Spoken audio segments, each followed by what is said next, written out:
went to my rich dad and I said, what do I have to do? And that's when my rich dad said to me, he says, you have to take a course in real estate. I said, real estate, why? He says, well, 4 greenhouses, 1 red hotel. I said, yeah, but aren't you going to teach me? He says, I don't have time to teach idiots, you know? No, I want you to hear, rich dad really believed in education, but he didn't want to teach me. He says, that's not my job. Your job is to be a student, then I'll teach you.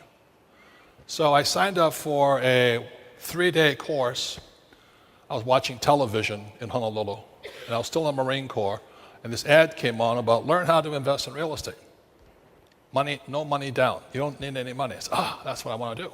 So I took the course, and it was exactly as Rich Dad said to do.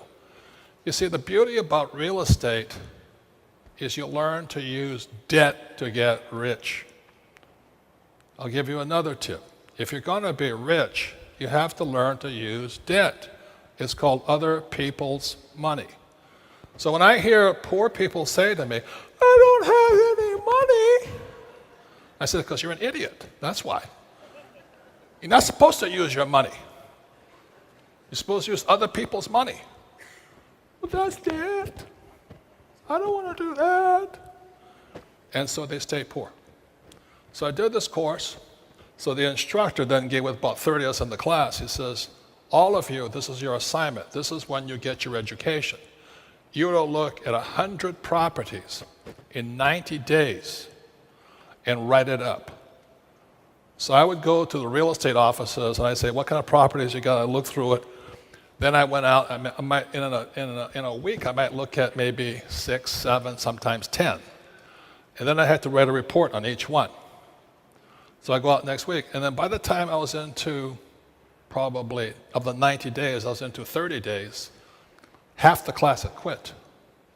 And that's the reason they're poor. They couldn't stick it out for 90 days. So I continued on. By the 60 days, the other half had quit of the class. Not half, but half of the half. And finally it came down to the final days. There was like 6 of us final left. And all of us went on to become multimillionaires. And what we did is we just stuck it out. We just kept going and looking at properties. We're saying, this is what we're looking for, da-da-da-da-da. And of course, realtors, you know, they're real estate broker. You know why they're called broker? Because they're broker than you are, you know what I mean? And you try to take investment advice from those guys. Same as stock broker. You know, if they were rich, they wouldn't be broke. You know, think about it. So anyway, I'm over there doing the deals, and finally I get through the 100 properties in 90 days. And then, and only then, did I know which property to buy. And to this day, you know, I still remember it. It was a little beachfront condo right on the beach in Maui, nice place. Everybody wanted to live there. The property was in foreclosure.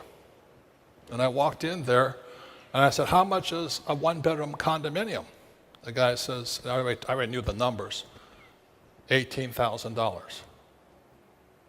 I went, holy moly. I said, how much is the down payment? He says, 10%. I said, can I put it on a credit card? He says, yes, you can. So my first property was 100% debt. And that was one of the best educations I ever had.